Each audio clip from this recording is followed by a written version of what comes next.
রাত তখন 2:15। ঢাকার হযরত শাহজালাল আন্তর্জাতিক বিমানবন্দর থেকে নির্ধারিত ফ্লাইট নিয়ে সৌদি আরবের উদ্দেশ্যে উড়াল দেয় একটি বাংলাদেশি বিমান। বিমানটির দায়িত্বে ছিলেন ক্যাপ্টেন ইনাম তালুকদার, তার সঙ্গে কো-পাইলট ছিলেন রাফসান রিয়াদ। বাংলাদেশি বিমানটি ভারত হয়ে ওমান ও সংযুক্ত আরব আমিরাত পেরিয়ে বাহরাইনের আকাশে যখন পৌঁছায় তখন স্থানীয় সময় ভোর 5টা ছুঁই। 40,000 ফুট উচ্চতা থেকে তখন পৃথিবীর দৃশ্য মনোমুগ্ধকর দেখা যাচ্ছে, কিন্তু সেদিন মুহূর্তেই দৃশ্য বদলে যায়।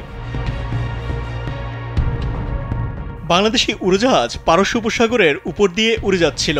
হঠাৎ করেই ইরানের আকাশে উজ্জ্বল আলোর ঝলকানি দেখতে পান ক্যাপ্টেন ইনাম। তিনি প্রথমে ভেবেছিলেন হয়তো কোনো সাধারণ সামরিক মহড়া, কিন্তু মুহূর্তের মধ্যে তারা সারি সারি ক্ষেপণাস্ত্র আকাশে উঠতে দেখেন, যা তীব্র গতিতে পশ্চিম দিকে ছুটছিল। গেল শুক্রবার ইসরায়েল তেহরানে হামলা চালানোর পর ইরানের পাল্টা হামলা ছিল এটি।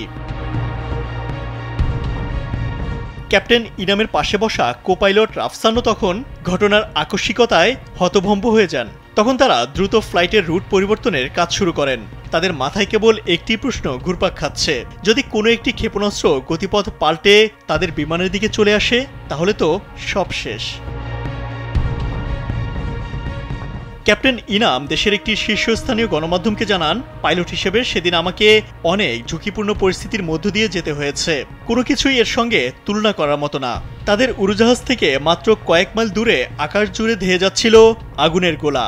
তারা দ্রুত উড়োজাহাজের গতিপথ পরিবর্তন করে নিরাপদ দূরত্ব বজায় রাখেন এবং শেষ পর্যন্ত নিরাপদে রিয়াদে অবতরণ করেন।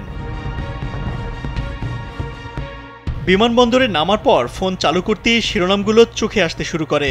ইসরায়েলে ইরানের ব্যাপক ক্ষেপণাস্ত্র হামলা। ক্যাপ্টেন ইনাম বলেন, সেদিন সকালে তিনি শুধু একজন পাইলট ছিলেন না, ছিলেন ইতিহাসেরও একজন সাক্ষী। ইমতিয়াজ আহমেদ, কালবেলা।